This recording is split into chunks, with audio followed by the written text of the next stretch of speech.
welcome to our Zoom audience tonight. And welcome to our monthly Café Scientifique, our first of 2022. And we're now in our fourth season of Café Scientifique in collaboration between the Media Museum and University of Bradford. And I'm really looking forward to hearing a talk tonight entitled Caught on Camera, Reflections on William Hope and the Crewe Circle Spirit Photographs. So welcome to all of you.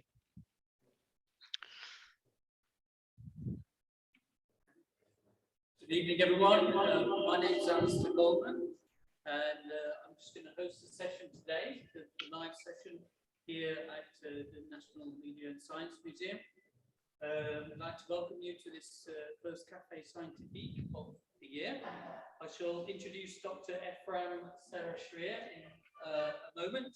Just a little reminder of what he's speaking about today.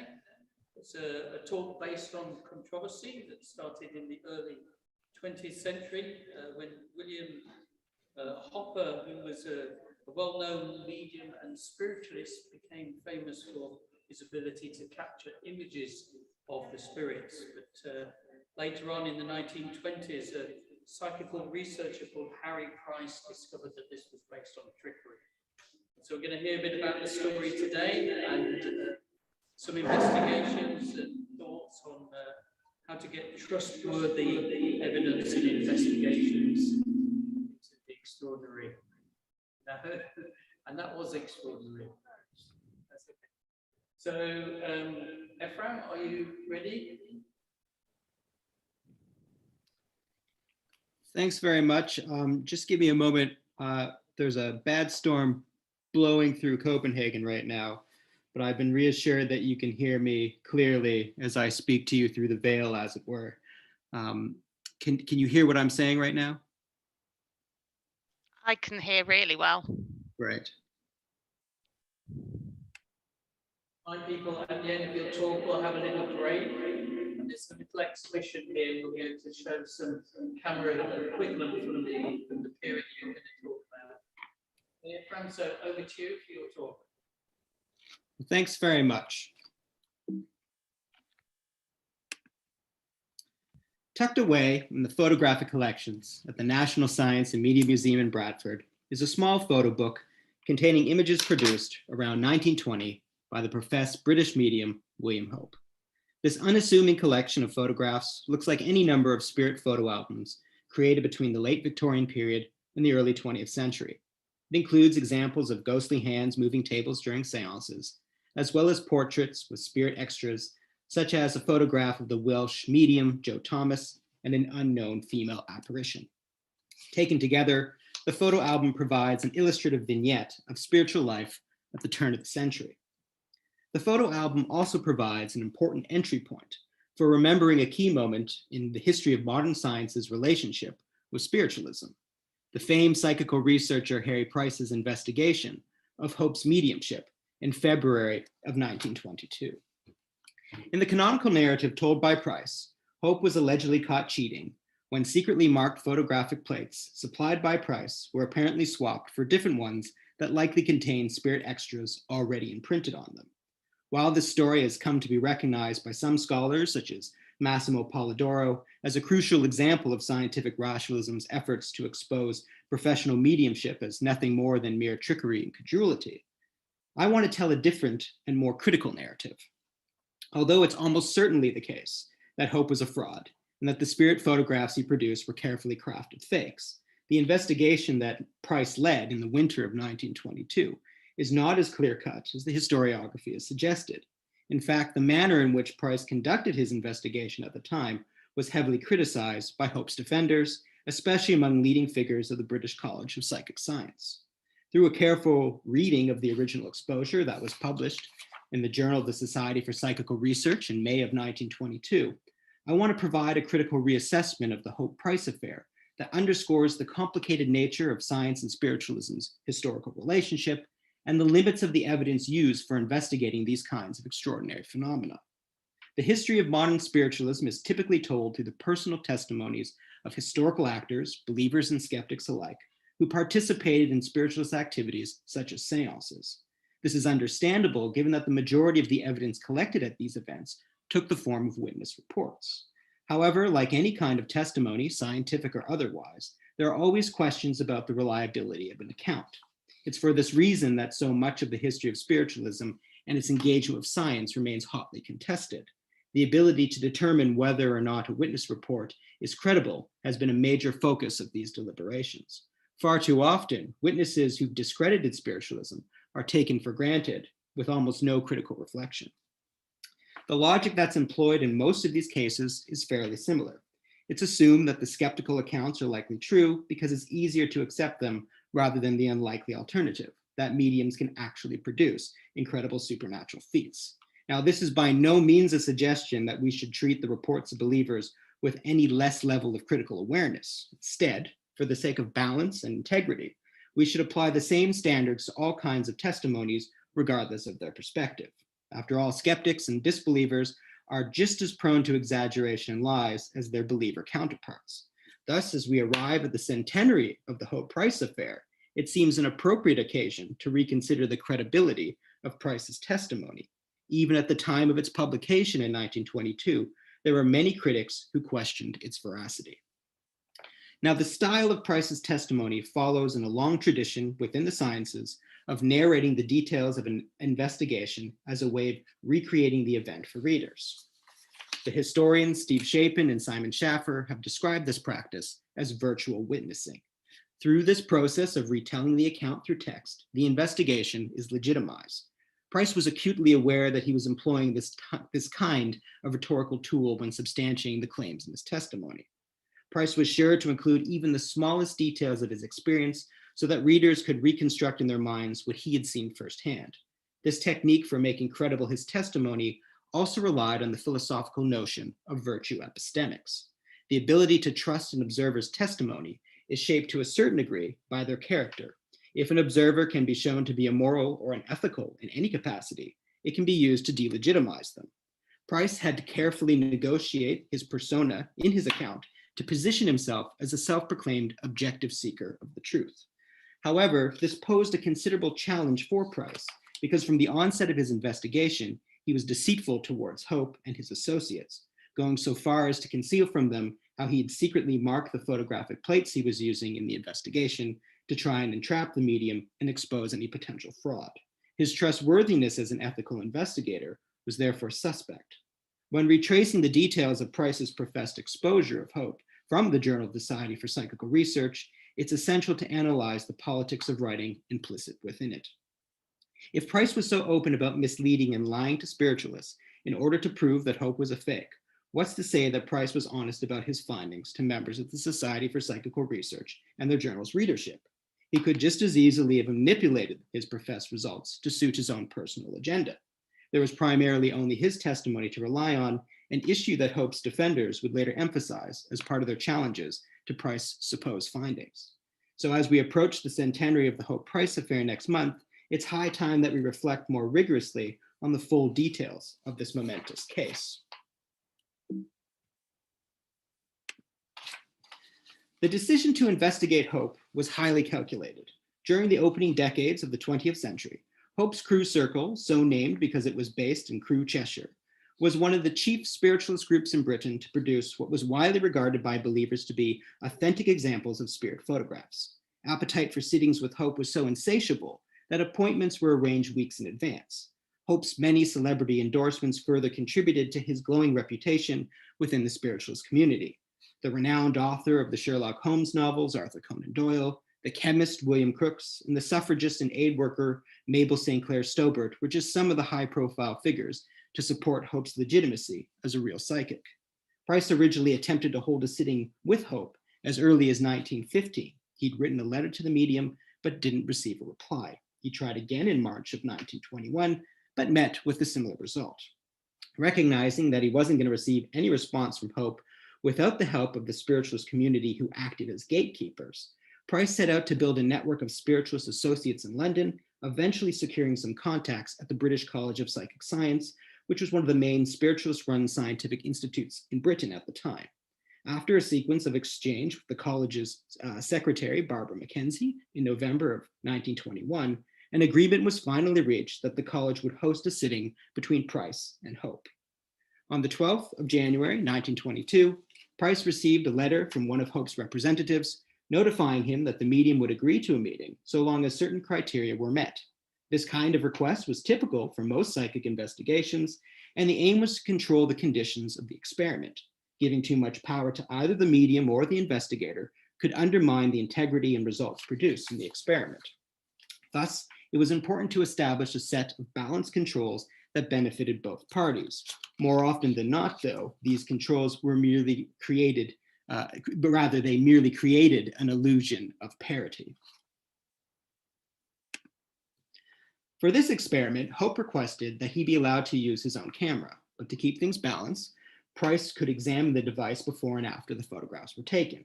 In turn, Price was allowed to bring a co-investigator with him to the experiment, so long as the person was sympathetic to spiritualism and not overly hostile. The letter explained that if you decide to take this offer, kindly confirm as soon as possible. The fee for non-members is 2 shillings to be paid on confirmation. Price agreed to these terms, and a date was eventually set for the 24th of February, 1922. As a set of further instructions, Price was asked to provide a half-dozen pack of quarter plates for the experiment, and Hope's representative explained that Imperial or Wellington wards were the preferred brands. Now, the type of photographic plate that Hope recommended for use in his sittings became the focal point of the case. Given the difficulties Price experienced in arranging an appointment with Hope, he wanted to ensure that he maximized the possibility of catching any potential cheating during the planned experiment. Thus, it was of the utmost importance that everything seemed completely above board and followed the agreed protocols and used the recommended materials. This would hopefully avoid raising any suspicions. In reality, however, this was all for show. Price was preparing to entrap Hope, and the agreement to use the photographic plates produced by Imperial fed into these plans.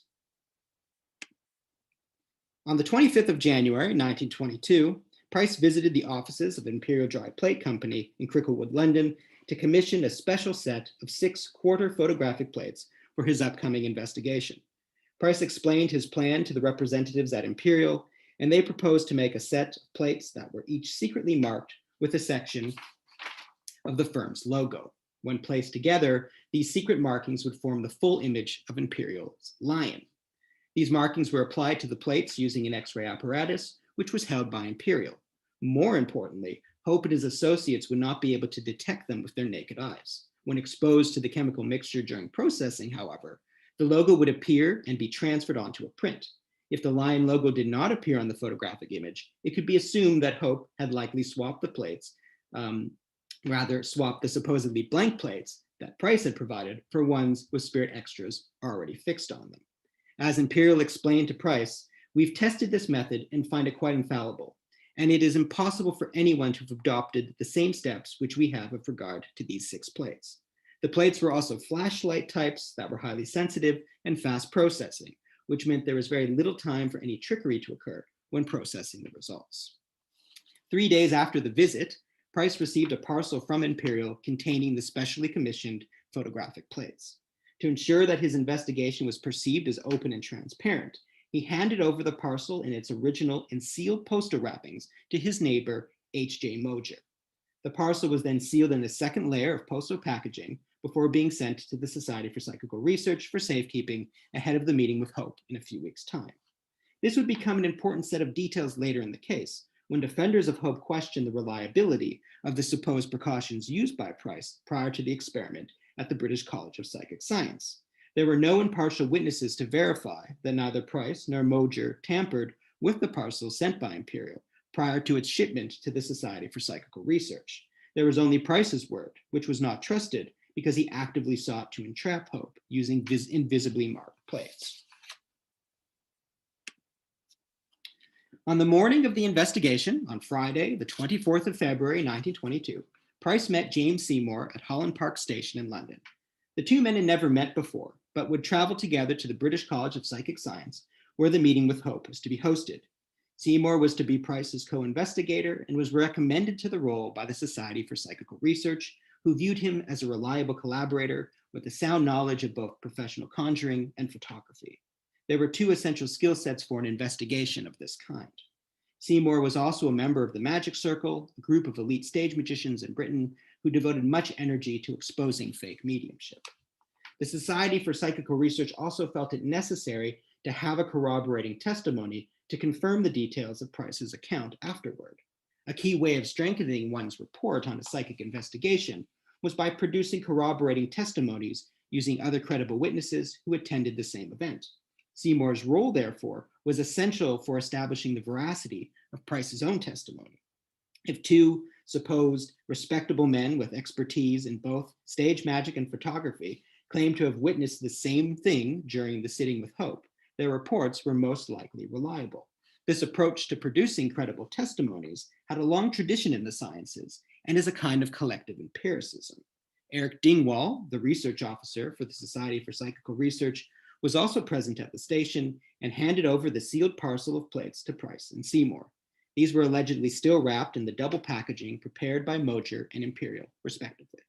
To avoid suspicion, Moger's postal wrappings were removed from the parcel at the stage so that only Imperial's packaging remained. The three men then went over the details of the plan one more time and agreed to meet back at the Society for Psychical Research later that day to record Price and Seymour's testimonies while their impressions of the event were still fresh in their mind.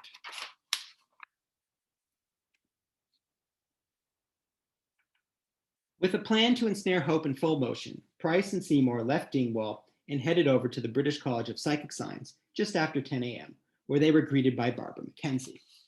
Price explained in his expose how he and Seymour were very cheerful and did all they could to impress her with the fact that they had come to Mr. Hope in a friendly manner.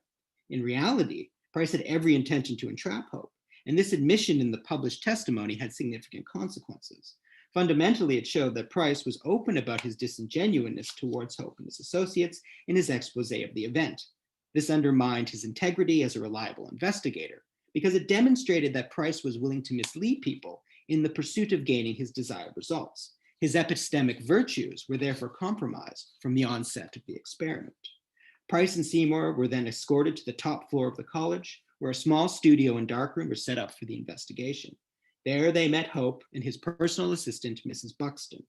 The four of them sat together at a small oblong table in the center of the studio space, and Price placed the sealed parcel with the photographic plates before Hope and his assistant to inspect. Hope asked Price to undo Imperial's poster wrapping, which was carefully cut open using a knife. The unopened box of plates was placed back on the table for examination. Hope carefully scrutinized the box packaging to see if it had been tampered with, but nothing was detected. Buxton then remarked how it was a box of flashlight plates, which were not the kind typically used by Hope in his sittings. Price quickly responded to this concern, stating how, "I told the Imperial people that they were for portraiture inside of the London room, and they suggested flashlights were the best option for maximizing the results." Buxton continued to inspect the packaging and commented on how the processing speed of the plates was much higher than what Hope was accustomed to working with in his sittings. While seemingly a minor detail, the processing speed was important to the investigation. It meant that the Imperial plates that Price brought to the sitting were processed much faster, and thus there was some concern by the spiritualists that it could adversely affect the ability to capture spirit extras. Seymour, however, managed to convince Hope that the faster processing speed wasn't a problem. He argued that presumably the spirit extras were captured during exposure, and thus a faster processing time should not negatively impact the experiment. Moreover, because the plates were more sensitive to light, receiving the imprint of a spirit on the plate should have been easier. After a little more deliberation about the exposure speed of the plates, everyone agreed that they were acceptable for use in the investigation. Once the packet of plates was deemed suitable for the experiment, Hope collected the dark slide for his camera from the darkroom. When he returned to the studio, he explained to Price and Seymour how the slide was the component of the camera that held the plates in place for photographing and protected them from overexposure to light. He handed the dark slide to Price and Seymour for examination, and both stated that everything seemed satisfactory. While examining the dark slide, Price also secretly marked its frame with a small pricking device hidden on his thumb. This was an extra control to determine later whether Hope had swapped the dark slide during the sitting. Price was then invited into the darkroom to inspect the space prior to the photo shoot. On entering the darkroom, Hope instructed Buxton to look after Mr. Seymour before closing and locking the door. Thus, from this stage in the experiment, Price was separated from his corroborating witness, and we only have his testimony to rely on. Inside the darkroom, Hope lowered the lights and handed the packet of plates to Price, who was instructed on how to load the 2 plates onto the dark slide. Hope asked Price to choose any 2 plates from the box, and he explained that he didn't want to touch them himself to avoid any accusations of trickery. The first and third plates were selected from the box. These were carefully loaded on the dark slide and slid into position. There was a brief moment when Hope made a small readjustment to them, but Price didn't suspect any deception on the part of the medium. Next, Hope asked Price to repack the 4 unused plates, and it was at this moment, when Hope believed that Price was distracted and hindered by the poor visibility of the darkroom, that he allegedly gave a half turn 2 or 3 paces from the light, put the dark slide to his left breast pocket, and took it out again. Price postulated later that this was likely how the imperial plates were swapped. An identical second dark slide with plates already loaded on it was probably hidden on Hope's person. It's significant as well that this important moment in the experiment occurred when Price was separated from Seymour, meaning there was no corroborating testimony at hand to verify this key moment in the testimony. This was a detail that would later be leveraged against Price's claims. So far as spiritualists were concerned, it was Hope's word against Price's, and given the deceptive manner in which Price tried to entrap Hope, why should these claims hold any weight? As Hope's defenders contended, Price was clearly prone to dishonesty. Before re-entering the studio for the photo shoot, Hope said to Price, "Would you like to mark the plates and write your initials on them?"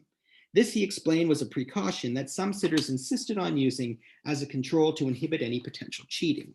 Price responded reassuringly that he didn't believe it was necessary, feigning confidence to Hope that everything seemed above board. Of course, there were hidden controls in place to check if the photographic materials were changed. However, Price's desire to feign confidence in proceedings was part of his ploy to self-fashion a persona as an amicable investigator, who wasn't there to try and expose fraud, but simply to witness some extraordinary phenomena. Hope then instructed Price to carry the dark slide into the studio so that it could be loaded into the camera under his guidance. Now, while walking across the studio towards the camera, Price quickly looked at the dark slide to check whether the prick marks were still on the frame, and he recorded in his testimony that they were not. This admission was no offhand remark, and Price wanted to posit that Hope had already swapped the dark slide containing the X-ray mark plates by this stage in the experiment. If any spirits were to appear on the plates now, they would almost certainly be fake. Seymour and Buxton rejoined the investigation inside the studio, and the dark slide was loaded into Hope's camera, which was described as an old Lancaster model. Price remarked that the camera must be an old curio because it was a fairly antiquated piece of technology by 1922. The Lancaster camera was originally given as a present to Hope in the early 1900s by the Archdeacon of Stockton, Thomas Coley. It was likely manufactured in the late 1890s, and unlike the more contemporary cameras of the 1920s, the Lancaster model was simpler to operate and easier to manipulate. It was exactly the sort of equipment other spirit photographers had been using throughout the second half of the 19th century. More importantly, many of these photographers were debunked as frauds. This detail would have been known to most investigators of spirit photography and was purposefully highlighted in Price's testimony. For spiritualists, however, there was another interpretation for the camera's provenance to stress. As a gift from a clergyman who previously owned and operated it, the camera could be trusted. It was routinely emphasized how the Lancaster model was in its original condition, and to doubt its integrity and suggest that alterations had been made to it was to doubt the honesty of the archdeacon, or at least that was what Hope and his associates wanted to imply. It was therefore an example of virtue epistemics in action. Hope set about readjusting the camera lens so the photograph could be taken, and Seymour observed him carefully. While this was being done, Price took a seat in front of the camera for his portraits, and he was given a final set of instructions on how to position himself. When everything was ready, Hope drew back the shutter of the dark slide and began exposing the first of the 2 plates. As Price recalled during the exposure, I counted in my mind 1 and 2 and 3, etc., and counted in that way up to 19 seconds, which was an abnormally long exposure time, especially given that they were using flashlight plates. Price believed this was highly suspicious, and it further reinforced his belief that Hope was using a different set of plates to the ones he'd originally provided. Buxton then asked Price to change his pose for a second photograph, and while the image was being captured, there was again a long exposure time. Seymour and Price were both invited into the darkroom to oversee the plates processing. A standard mixture of chemicals was used for developing the images, but Price grew suspicious when, to his surprise, instead of the plates flashing up at once, as it seemed they ought to have done had they been the ones that he had brought with him, the plates developed slowly as ordinary slow plates would do. The inference was clear. Price was deducing that Hope had switched the plates. Finally, after a short period of waiting, Spirit Extra appeared on the second of the two plates, and Price exclaimed, "I'm so glad we have an extra on here. Thank you very much indeed." Price was allowed to inspect the Spirit image under the red light of the darkroom, and while doing so, he observed that the trademark of the Imperial Dry Plate Co. was not coming up on the plates. This was further confirmation that Hope likely cheated during the investigation. Now, typically, sitters were not allowed to keep the plates that Hope used during photographic sessions. Instead, he retained them and posted prints to the sitters a week or so later. While packing up, however, Price managed to convince Buxton to allow him to take the first photographic plate without the Spirit Extra on it home with him. She asked Price what he wanted to use it for, and he explained that he fancied it a good portrait of himself.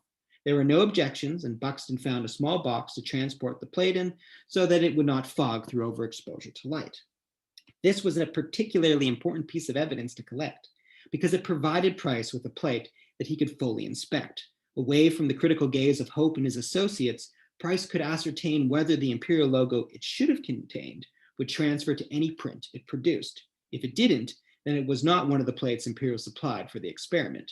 It was therefore an important test tool for potentially exposing Hope as a fraud.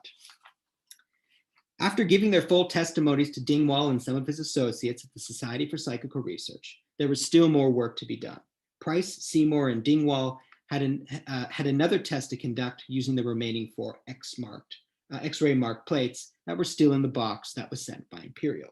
Before they could be absolutely sure that Hope had swapped the plates during the experiment, they needed to check that Imperial's secretly marked logo would still appear on the unused plates after they were processed. If they didn't appear, perhaps it was a production error when the plates were prepared with the X-ray apparatus at Imperial's factory.